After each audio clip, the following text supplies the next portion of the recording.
Well, it's always interesting what I'm encouraged to channel. Today I'd like to talk about an interesting topic, or the combination of two topics, which I kind of synthesized very recently in my head, and it's the topics of empathy, or the true empath, with eating disorders. Um, the empathy part, I recently came across some recordings from Carl Jung, the very famous psychoanalyst, who actually was born very near to here. I'm living next to the Swiss border, and he was born very just in an adjacent township here. Um, so I heard something from him as related to the true empath archetype. So he loves to talk into or to discuss archetypes, and I guess he's loved or hated for it. He's definitely not mainstream. He's not being taught in any type of university setting, but he has these ideas of archetypes. And for him, the true empath is a particular archetype. Um, and so he was discussing a very specific aspect of the empath archetype. So he mentioned that from an external point of view, an empath is seen as super kind. So it's kind of represents divine kindness. They feel everything, and they're always super kind. They're accommodating. They're trying to help people. And for him, that's it's related to kind of a Greek a character in Greek mythology, which is Chiron. So Chiron is known as the wounded healer. It's also being used as a character in or a planet in astrology. Chiron. You can, in birth charts, typically you can see which placements Chiron's in, and that is related to your kind of wounding, or your wounds that you might want to heal or have healed, or that are somewhat related to your karma in this lifetime.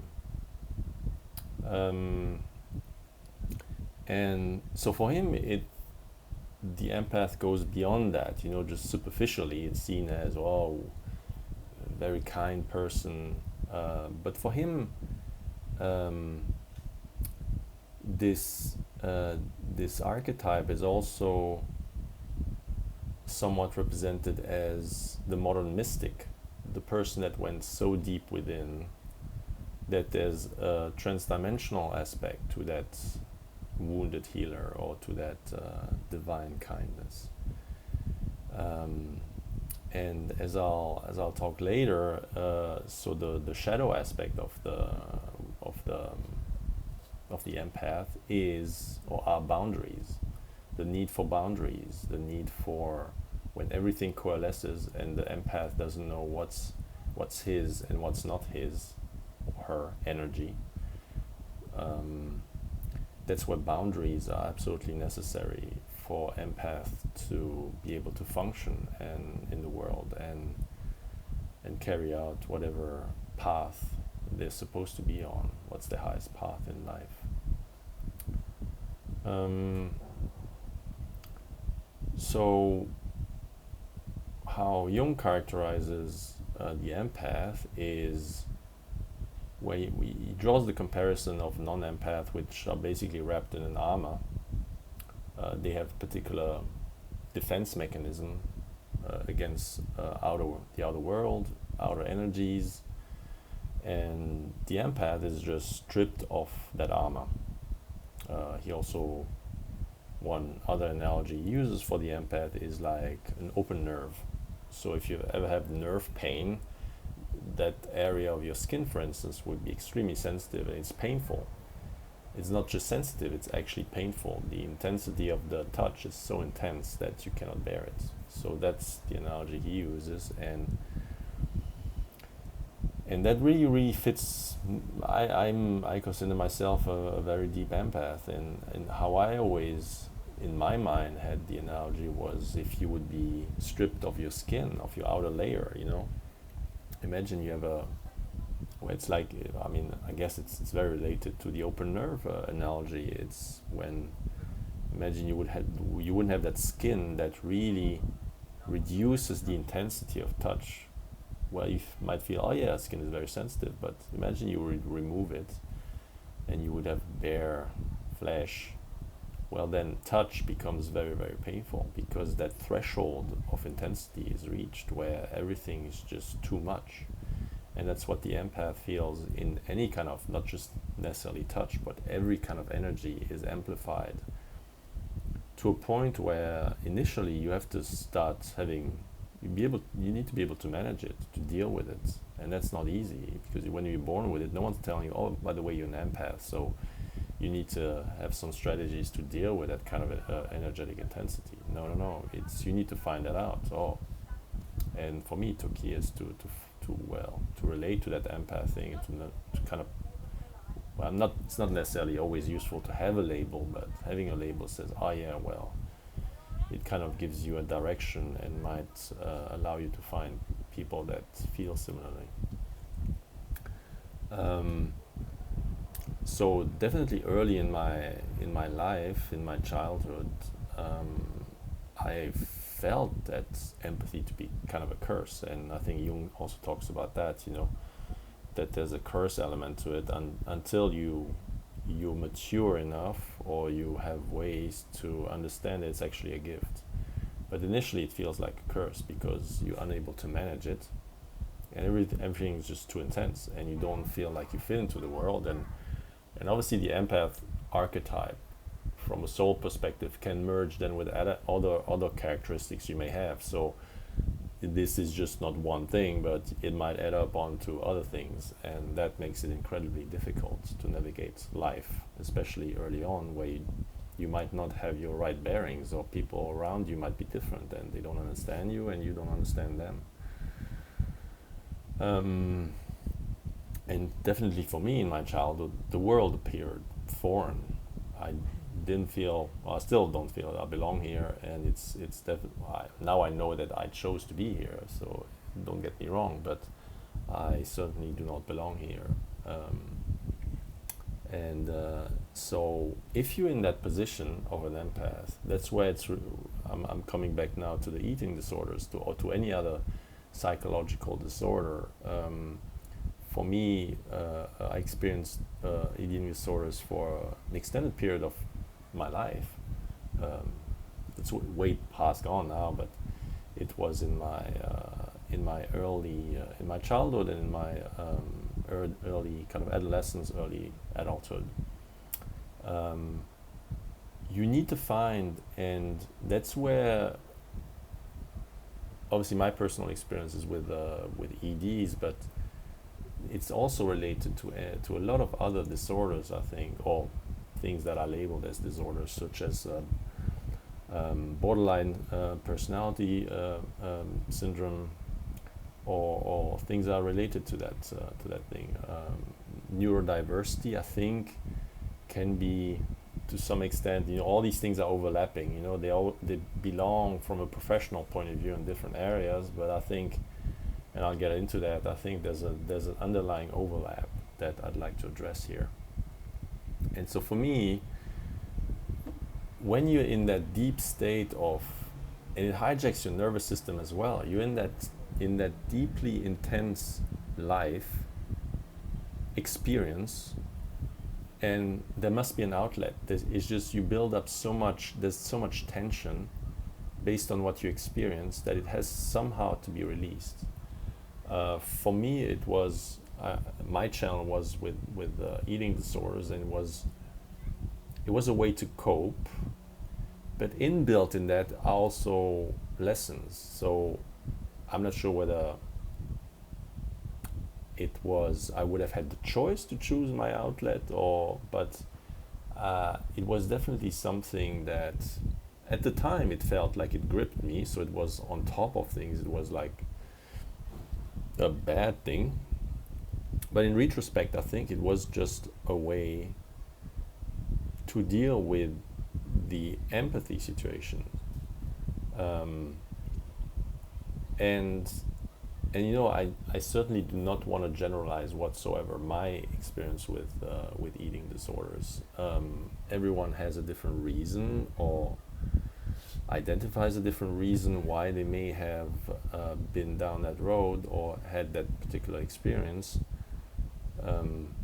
For me, I was kind of never lost in it. I was in this is, I hope I'm not too triggering for some people, but I kind of managed it. I was never lost in it, although I probably experienced it for in any type of form, like more intense or less intense, probably for a decade or more. But it was always something that I managed, and I talk about that in other contexts, but throughout my life, I was always dragged through by my higher self. I mean, it's almost like I always had my higher self had held my hand throughout my entire life, and that's why I can put those words onto that context to say I was not lost. Although I felt miserable at times, and it felt from an outward perspective like that guy's gone. Um, I never felt that, and I never sought help either. I mean, that's one of the kind of bad characteristics or bad character traits that I have, that I'm perfectionist, and I rarely, if ever, seek help because I somehow there's always something that grounds me. So I never feel lost, I never feel helpless. I always understand that it's an experience, always, whatever the situation in my life is. I never feel completely lost or helpless, and I guess that's a gift, to know that something drags me through these things, and there's always a way out. But I got never lost in it, and I know that a lot of people get lost in it, and it costs their lives, and there's no way to put it different ways. ED claim a lot of lives because people go down that rabbit hole, and I just was lucky enough that I explored the rabbit hole, but I was always somehow, it was a manageable situation where I crawled out by myself. And being able to do this, to explore and to get out by yourself, that gives you, as I say, I like kind of put that label of wayfinder or way show on myself. Uh, doing such a thing by your own, and being able to do it in a way where you explore the experience gives you ability later on that are incredible, because it's almost like it's unfathomable. It's like it gives you a strength that's unspeakable. Like, I don't think I would ever get lost in any situation. I know that nothing can beat me. It might damage me and might bruise me, and I might get again another experience, but nothing's ever gonna get me. I'm 100% certain of that. And so the experience with eating disorders was a very interesting one, because I tasted every aspect of it, and ultimately I came out of it, and again, like, I don't want to minimize any other person's struggle with it. In my teenage years, like, I mean, a lot of people that listen to this might be much younger, but it was only the birth of the internet, so when I was much younger, you only started to have a little bit of internet, with forums, and you could I could start to find peers throughout the internet where there's no one around you physically, but you can actually find people. Now it's easy to find the people that have the same interests or same struggles than you on the internet. You just Google it, and then immediately you find like thousands, if not millions of people. Back in the day, it was a bit more difficult, but there were forums, chat forums that were opening up, and for that long stretch of my life, my peer group was online. It wasn't there was no one that related, or I knew that there was no one able to relate to what I was experiencing around me, physically around me. And so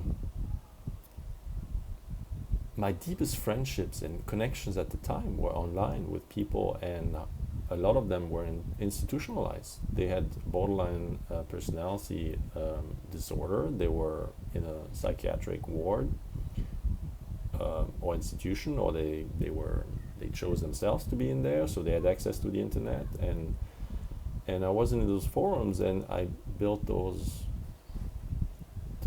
undescribable connections, where someone's experiencing the same thing as you, and that's where I come back to that underlying overlap between various conditions. The common denominator of everyone that I really stayed in contact with and had really intense discussions and interactions, the common denominator was always that they felt too much. The empath archetype. You saw basically in a clinical setting, and I was with it. I was in that thing, but I basically I never drowned in it, So I was still functional in real life, but I was connected to these people that shared the same archetype, the empath, feeling too much and unable to deal with it because no one helps you. Everyone says, "Oh yeah, no, you have a thing, but we need to work on it or give you meds," but they never probably reached or discussed the underlying issue of, or maybe if they found a kind of if those people were able to voice that, oh yeah, this actually comes from feeling too much. Well, feeling too much probably would have then be put in the context of, well, this is pathological. This is feeling too much. Well, we need to reduce what you feel instead of perhaps finding new coping mechanisms. And so now that analogy is going to perhaps be weird, but bear with me. Based on my specialty, I'm a medical scientist, I'm an immunologist, and I studied the immune system for a long time.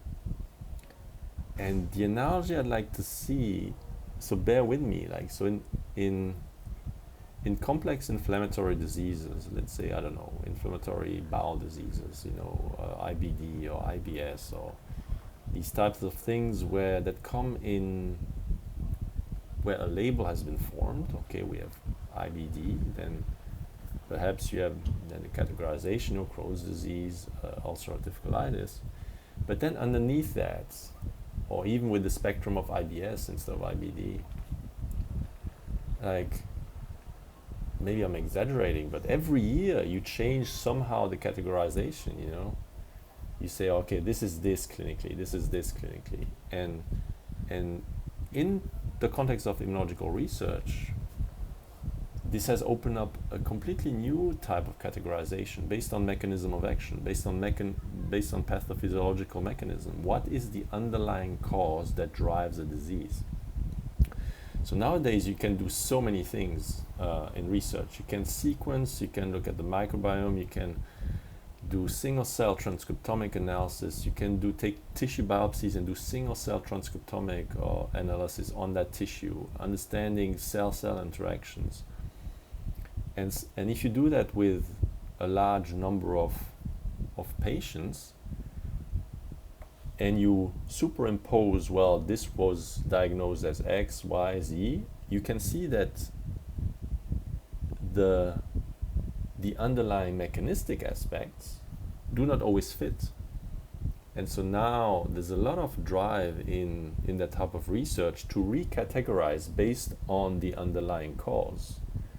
And why would you do that? The only reason for doing that, because if you understand the underlying cause, you can, in those types of diseases, you know what treatment would probably work, or develop a new treatment. And then you say, well, I developed this, I'm blocking a cytokine, I'm blocking whatever, is this cell-cell interaction, whatever you want to block or enhance.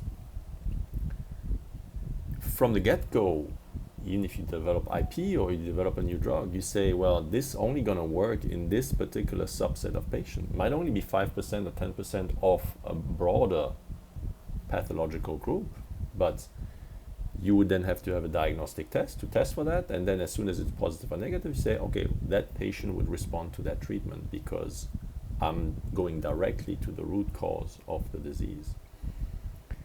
And so, although I do not know anything about psychiatric research, but I'm just looking at my own mind and trying to understand things. To me, with that, in that context of the empathy archetype, and in the larger context of soul and soul development and what you chose to experience in this life, there are many external manifestations of a similar root cause. So empathy, as I mentioned, and clinically, let's talk about eating disorders or borderline or any other type, or even this kind of neurodiversity, which means everything and nothing at the same time. What is neurodiverse? Like, I mean, we're all on a spectrum, right? But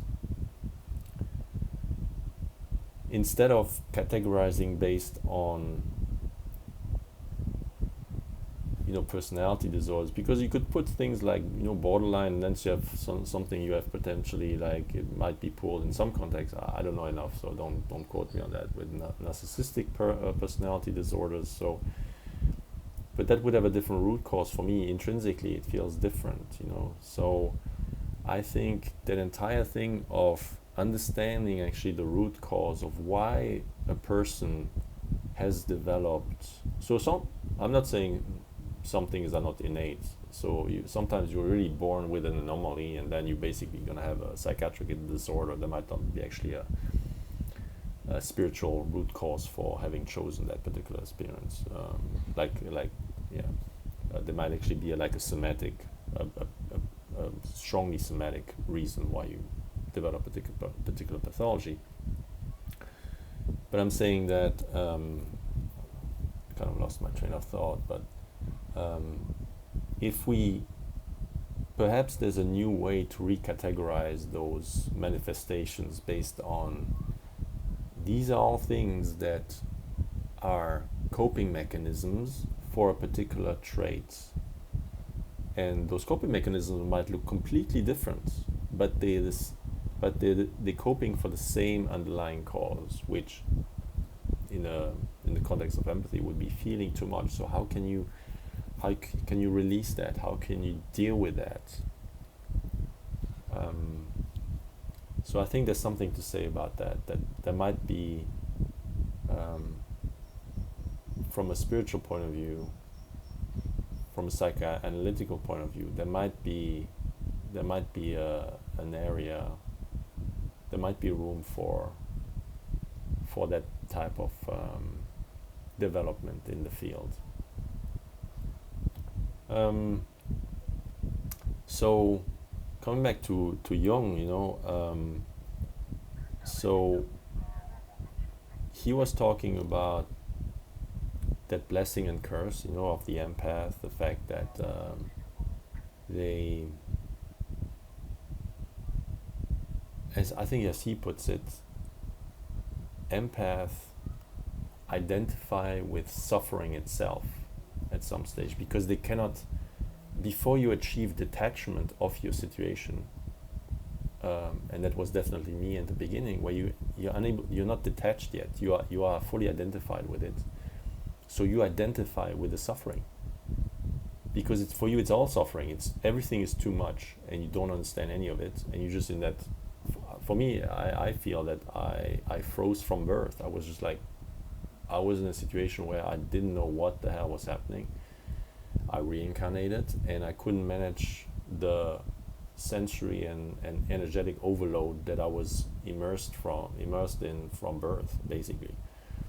And so it took a while for me to mature enough to be able to, first of all, de-identify from it, so I can actually look at it objectively. Okay, this is the experience. What kind of experience is that? And then understanding, okay, what is it that I'm detached from, and what is behind, and what is the observer, right? So before you are able to de-identify from it, you identified with the suffering itself. And where Jung and I probably, the only thing that I would really strongly disagree with is he always relates it back to something that happened in your childhood, right? So the empath for him is like a defense mechanism, an archetypal defense mechanism, where you didn't feel heard, felt neglected, no one understood you, and so it kind of always comes back, if I understand it correctly. I haven't read enough of Jung to know exactly what he was meaning, but it felt like it related back to a bad childhood, let's put it like that. And that's where, for him, it was like an alarm system. When you're in a bad family situation and you're not taken care of, you basically are put in a situation where you need to be able to read the room, because you might get abused by something. So you always need to be on top of things, and you need to be on high alert, and that's why you have all your sensory inputs are heightened. And that's why I disagree with him. I think it's, first of all, I always believe that you chose, before reincarnation, you chose your settings, and definitely being an empath, that's certainly something that I know for sure that you choose.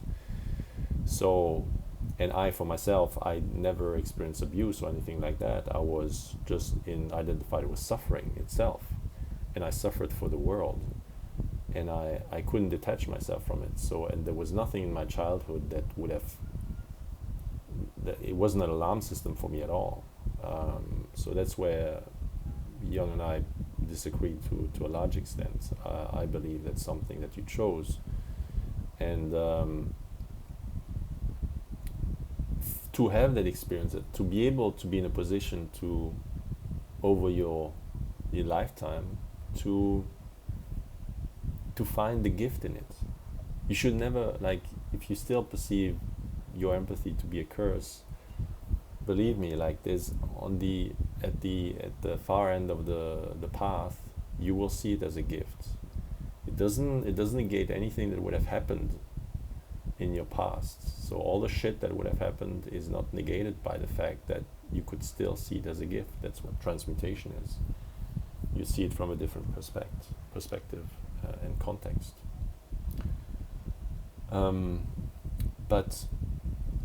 But coming back, to the analogy with the inflammatory diseases and being able to cure them based on pathophysiological mechanisms,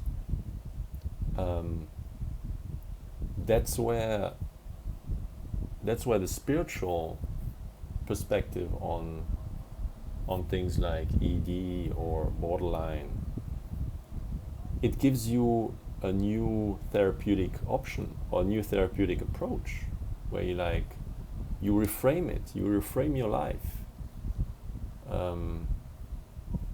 and suddenly what becomes unsurmountable, suddenly it's like what Einstein said, you cannot solve a problem if you have the same frame of mind as when you created the problem. So you always need to go into a different thing. And that's what I think needs to be done with a lot of potentially psychological disorders, to find the underlying, okay, what is it? What is your soul trying to achieve? It chose something very specific, and it wouldn't have chosen it if potential, if not likely, result of that exploration would lead you to a gift. Always a gift. From the soul's perspective, is always going to be a gift. So the reframing, I think, would be an important aspect to find new therapies for these conditions. Again, not to negate anything. We're talking about things that ruin your life or end your life because you're unable to get out of it. Because the reframing hasn't happened and you're not able to look at it from a different perspective. And again, I would like to stress that I acknowledge that this is sometimes very triggering. And I had this experience, a long time ago, probably a decade ago, where, I probably, there was a moment in my life where I was really, after getting out of the ADs, and then I had other things happening in my life, and then suddenly that experience with eating disorders came back up, and almost like as a last little peak, and then just to be able to be cleared, just to get closure. So again, that was at least 10 years ago, 20 years ago. I felt the urge to go back to those forums and see, to have this kind of very brief reconnection with this. And from all the personal things that I discovered through my exploration of, and I was out of EDs for many years by then, but I tried to insert some things that, for me, hopeful things. The fact that you guys are all feeling too much. Never forget the beauty, the collateral beauty, like in the movie. When you're in the darkness, you only see darkness, and it's like the spiritual thing, if you're in the darkness, it's perfect to discover that you're the light. And I tried to voice that or to frame that in those contexts, and I got immediately shut down by the moderators, because the moderators of those forums, they're always against self-harm, so anything where you would put it in a good, loving perspective, almost saying there's nothing wrong with you, but like there's something beautiful that for you to discover in that darkness. We're not saying anything against the darkness, but we're saying I'm trying to point towards your beauty. That was immediately shut down. And I realized that I haven't, again, that's a long time ago, so I haven't gone back to see if that has changed, but I assume that it hasn't, because again, a lot of people are dying, so I understand completely that aspect of the moderators who want to shut down, like, no, we're not talking about anything, there's nothing good here to see. It's all has to be, it's a war against all of these things. It's all bad, and we need to save these people. So nothing, don't ever say that there's something good in that. There's not. So I understand that perspective, when people are dying. But I understood as well that there's a block there. There's a massive hurdle that, for the sake of doing good, kind of removes potentially what I've perceived, at least in my experience, to be the biggest hope for getting rid of any of these situations. And that's why I'm bringing it up. So everything came back up, I guess. I had closure for that for a long, long time for myself, but I guess I wanted to, when I heard that thing about the empathy, it kind of came up, and I think it would be nice to talk about that thing.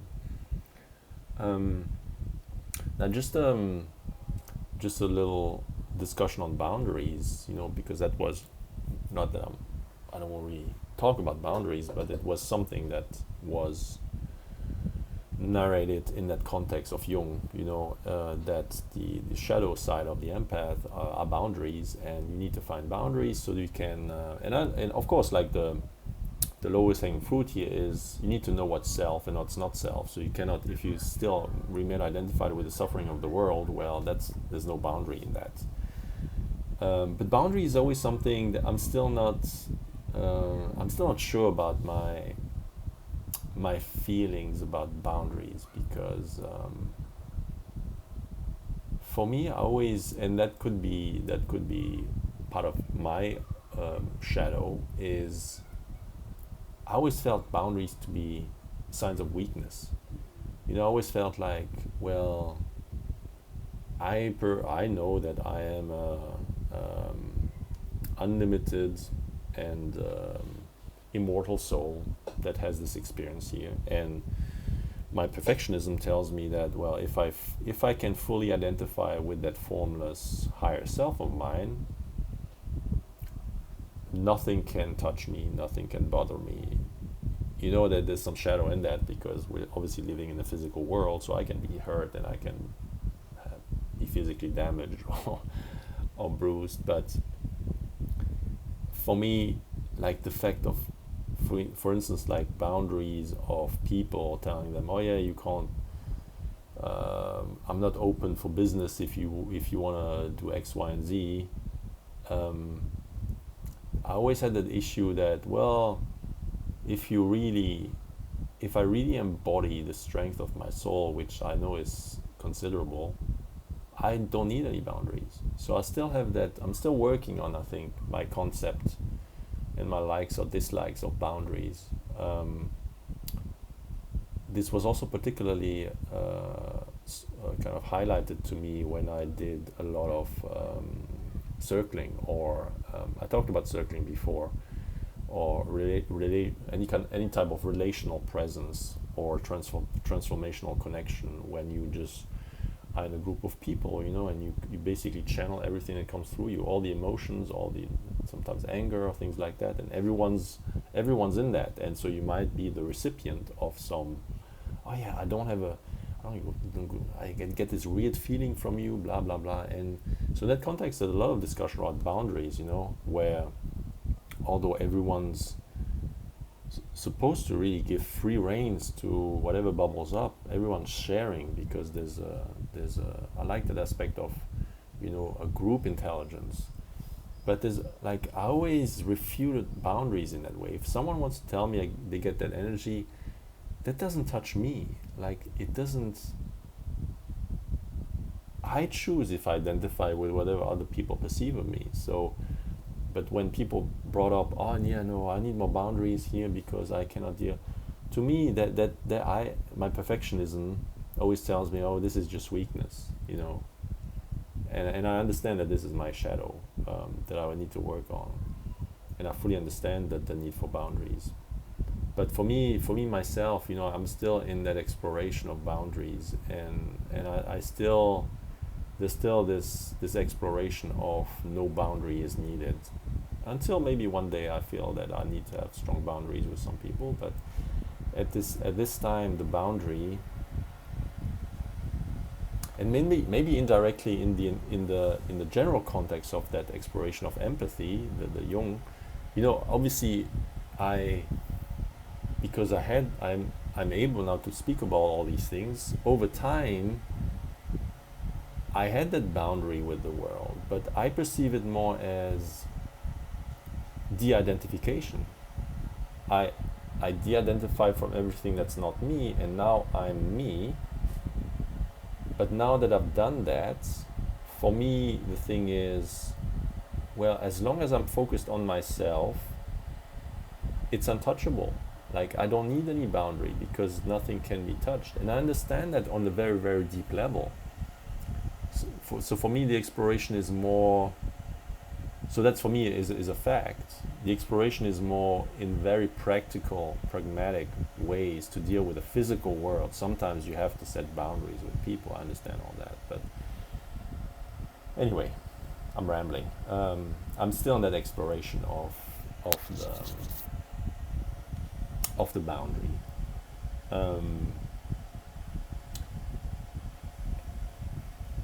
And finally, just to end on this, there was another aspect that Jung mentioned in that empath archetype, and it's basically he was talking about alchemy. The empath is the alchemy vessel for the world, because yes, they shouldn't be. So they shouldn't be a sponge, right? So in the true empath is a mirror.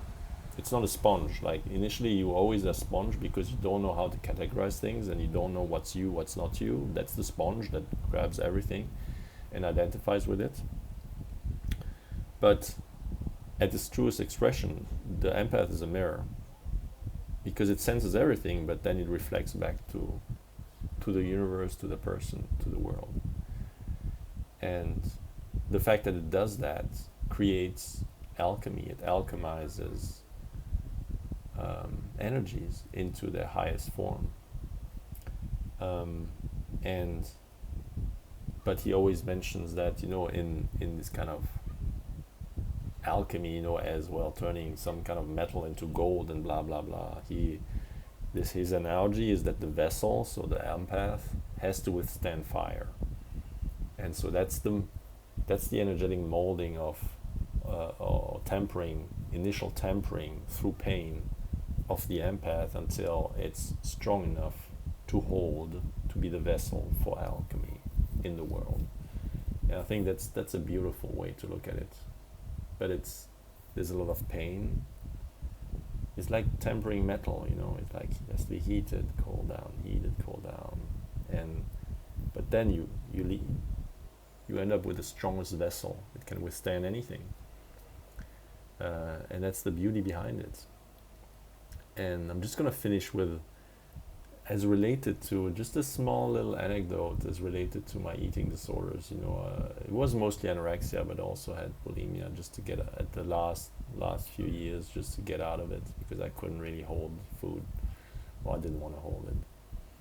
But one of the experiences I had with ayahuasca, when probably 10 years ago, so I can't remember when I went, but went to Peru to have these experiences. And if you know anything about ayahuasca, what they're gonna, if you haven't done it, like you always hear about stories about, well, things are gonna come out both ends, like you're gonna throw up and you're gonna have diarrhea, and you hear all these horror stories, and I didn't have any of that. And of course you can, so that's also one of the reasons why they tell you to, abstain of salt, alcohol, blah blah, so that your vessel, your physical vessel, although it's mostly a spiritual, energetic experience, that your vessel is clean. And so I might also, it's not out of the question that it's related back to my physical, really clean habits and not drinking really much alcohol and things like that. But I didn't have any embarrassing moments, no throwing up, no nothing. But I had this kind of really beautiful experience at some stage where I heard all the retching in the room. Everything's dark and you're in your own little world, and you're in full synesthesia where sounds, emotions,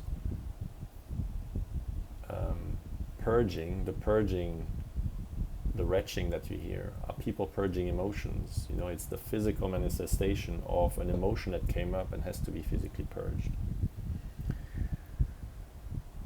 And for a second I had this experience back to eating disorders, bulimia, and I had this flashback of purging for the world. It sounds cheesy, but I was kind of more or less told, well, you purge the pain of the world enough, you don't have to purge anymore. And I had that sensation of the people in the room were purging for me, like I didn't have to do it anymore. And so I'm not entirely sure whether that physical purging in a part of my life was actually that emotional purging. It could very well be, because as an empath you are absorbing the world, and you are, and it's kind of interesting that my way to physically manage the tension and the energy, the energetic overload, the sensory overload, was kind of back to that same analogy to the ayahuasca, where physical purging equates to an emotional purging. So I thought that I'd like to bring that up in this context, because I had that clear moment of insights where, oh yeah, maybe that was what I was doing at the time. Not only was I purging for myself, but there was all. It's such a multi-dimensional experience that I had. That, but in that moment, I didn't have to, and I had this purely magical experience. Very difficult experience, but a magical one where I was told, no, you don't have to anymore. You've done enough. So that was kind of a kind of really cool moment of insight that I had. But anyway, I hope you enjoyed that. Might be a pretty long one today, but yeah, I hope you enjoyed that. And if you, it's likely that you would have empathic abilities if you're still listening to this. So hang in there. You are the alchemy vessel in this world, and there's many of us, and we hold tremendous value for the world with the modern mystics. It's just, it's not an easy life, but it's a rewarding one, and what a gift it is for our soul evolution. So until next time, much love to everyone, and I'll see you soon.